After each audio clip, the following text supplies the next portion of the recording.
I want to start off the show by saying hey. And also saying Raw was pretty shitty this week. It's currently Thursday, just to let everybody know. And I'm gonna give you the review you should have had on Monday.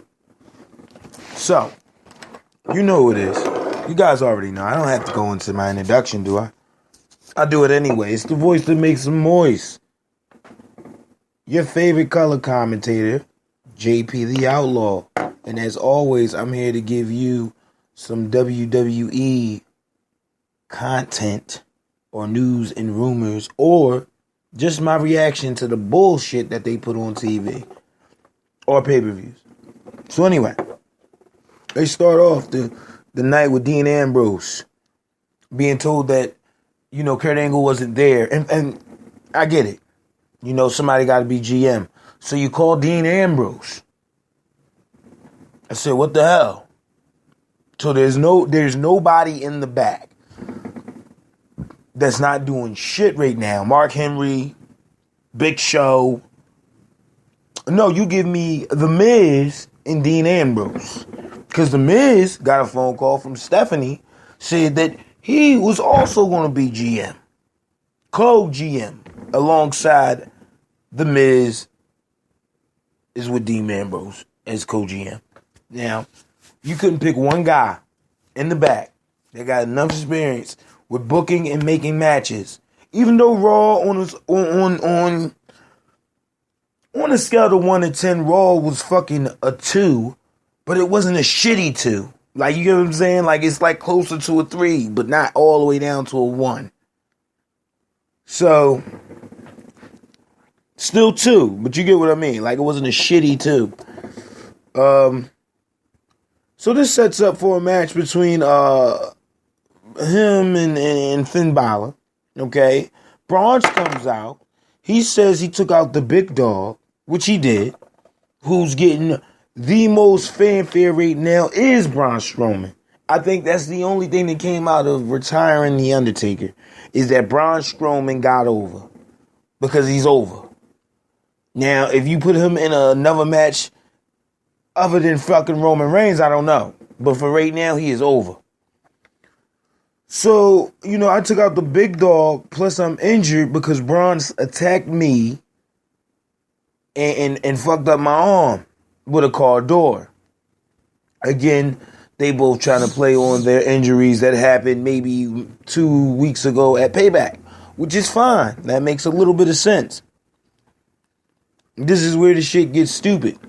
Kalisto comes out and says, you know what? Nobody treats me like a piece of trash. I want revenge, so on and so forth. Braun Strowman's like, look, man, I'm not going to, you know what? I'm going to fight you. I'm going to beat you with one arm. Okay, that sets up a match. Dean sets the match up. Fucking The Miz is like, all right, well, you just got fucking Kalisto killed. And then Dean sets up another match between Miz and Finn Balor. Finn Balor, of course, has been on Miz TV, so on and so forth. Pretty decent match between him and The Miz. I think they could have got a little bit more time in, but it is what it is. You have Alexa Bliss and Nikki Jax in the back, just talking and busting it up in a backstage segment. And, Nikki Jax is basically on her ass. Like, she's on the she wants the title around her waist. So she's going to do anything that she has to do to make sure that she gets that title shot. So if going out to Alexa Bliss's match and making sure that she walks away as the champion or doesn't get injured, pretty much solidifies her title shot. I get it. I like it. See, again, it has moments. Just moments. Not like all over the place. Just fucking moments. And it's the subtleties of everything. It's the subtleties and how you do things. Like Finn Balor and The Miz in their match. When The Miz got a DQ. I'm going back to this. The Miz got a DQ in the middle of the match. The ref had to call him out. Dean Ambrose comes back out and says, no, we're going to restart the match. They wound up restarting the match.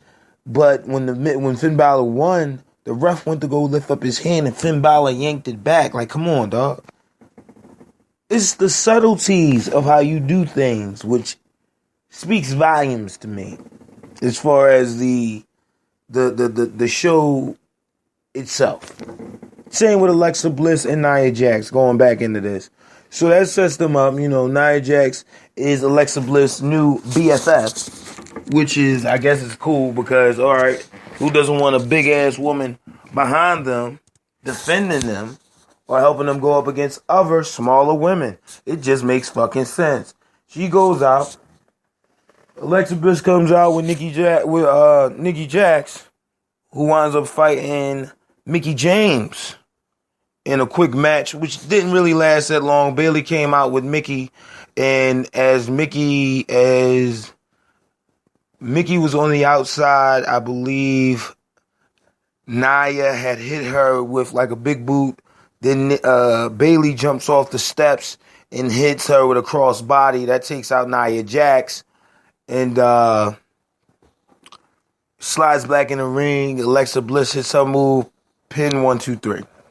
So, like I said, the match itself was okay. It wasn't really a big match, but nothing to ride home about. You go into another backstage segment with both GMs apparently not on the same page at all. So, you know that's going to happen.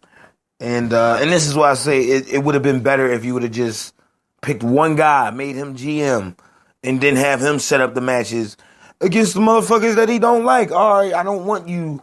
You're going to be in a handicap match versus the goddamn, I don't know, motherfucking the club. I don't know. But you could have did it any other way. Freaking,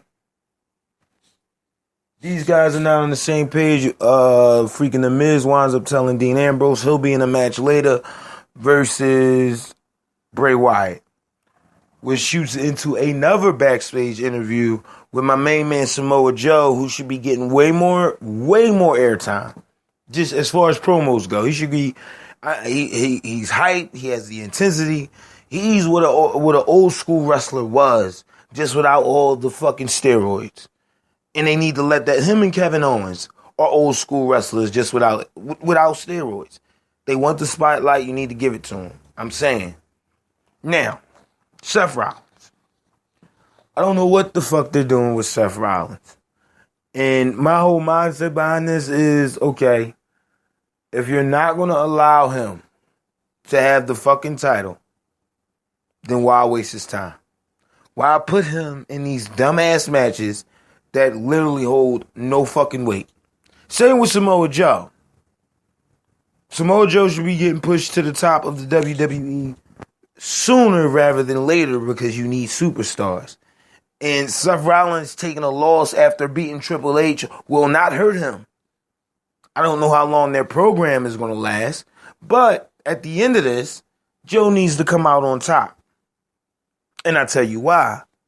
Because right after you get done with fucking Dean and The Miz again, Dean Ambrose can go up against fucking Samoa Joe. And you can have him systematically taking out the Shield, which will ultimately put them back together. And that's something Triple H does not want. You see what I'm saying? You see how I'm going at? That's called fucking booking. Look at how I'm doing that. It's easy. 1, 2, 3. Any fucking way. Joe needs more airtime. Joe's in the backstage segment getting interviewed. He says that it's not over for fucking Seth Rollins. Seth Rollins comes out of nowhere. They get into it. They're fighting all over the place. They finally break them up. Come to find out they'll have a match later on that night. After that, brawl in the middle of the parking lot, pretty much. Kalisto and Braun Strowman. And again, Braun's already knew, he called Roman Reigns a pussy. He's not going to come down and face me. Kicks the shit out of Kalisto. Starts kicking him around the ring. Here comes fucking Roman Reigns. His music hits. Speaking, I want to pause this for a second. Fucking Roman Reigns. This guy has a Roman Reigns shirt on, right? I seen this guy today. And, I was on here.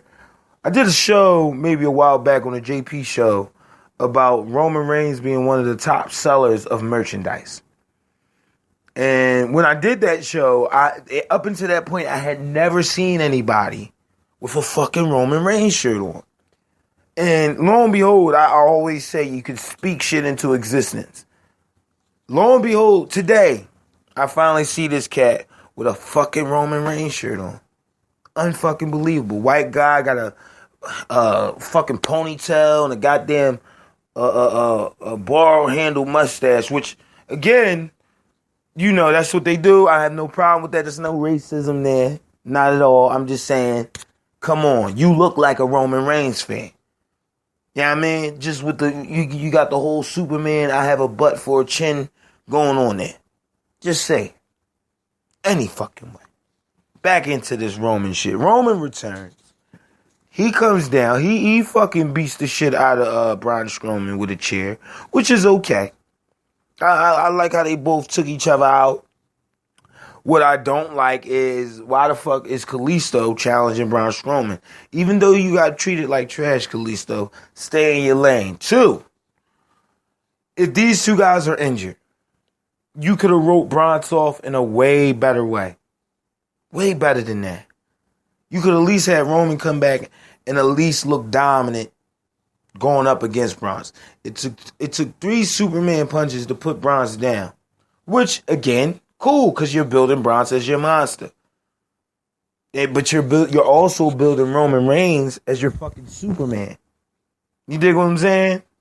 So, how to fix this? And this is just my thoughts on it. You book Roman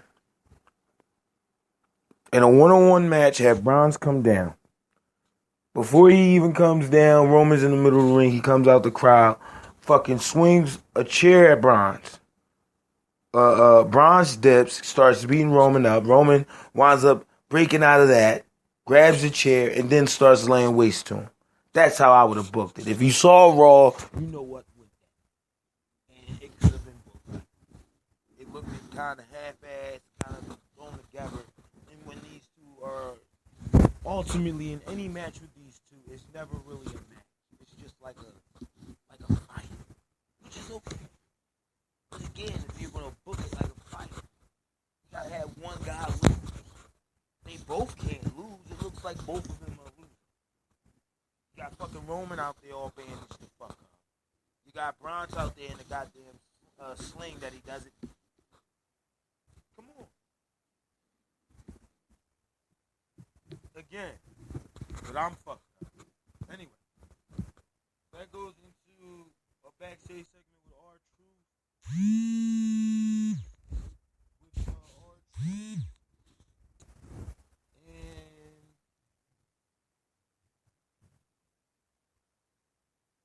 with Golden Truth. And freaking my man here. What the hell is this? Golden Truth. In the backstage segment saying they want to fight the Hardy Boys challenge for the tag team title, which makes sense for me. I'm cool with the Golden Truth challenging for the title, but I'm just looking at this talent that they just wasted in the next segment of the show, which was, I believe, tag team turmoil. What the fuck is tag team turmoil? I'll tell you what tag team turmoil is. It's just like a fucking beat the clock challenge, just without a clock. That's all it is. That's it. It's like a goddamn, no. It's a, oh man, what the hell is that? What is that? Something with a G. It evades me now, but it'll come to me. But yeah, tag team turmoil. So basically the idea is 2 teams start out in the ring until all of the teams on the current Raw roster are gone. And whichever team lasts the longest out of this tag team turmoil. So say if you get pinned, you get pinned, your whole team's out. My team advances. I come in, they pin me, I'm out, and the next team comes in, or vice versa. You get what I'm saying? So yeah, fucking the tag team turmoil was done hard because everybody looks weak except Sheamus and fucking Cesaro, which is cool. Because you're building Sheamus and Cesaro as your dominant heels, but look at all the time you just wasted with the club before the Hardys got there. You get what I'm saying? Look at all the time you're wasting with Enzo and Cass not being in the tag team title position. Not chasing the title, actually having the fucking title. But you got Breezango